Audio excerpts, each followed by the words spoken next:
Lists are a great way to organize the products you purchase in any way that works best for you. You can make as few or as many lists as you want or need. For example, if you work as a chief engineer in a large office building, you can create a list of products for each suite that you service. Or if you work in a hotel, you can create a list of products used in your lobby, one for your guest rooms, and one for your parking lot. Once you're logged into your shop.regencylighting.com account, it'll take you directly to your account dashboard. If you already have lists populated on your site, click View My Lists. This will take you directly to our catalog and automatically filter the items down to all the items that you have on your lists.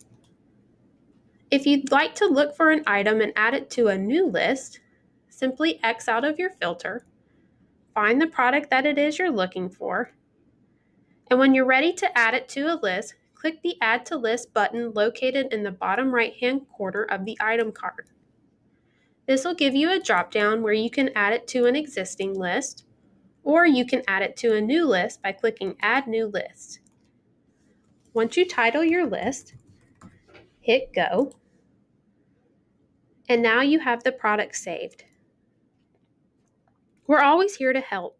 If you're having trouble creating a list or finding the product you need to add to your list, use our chat feature to talk to an expert right away.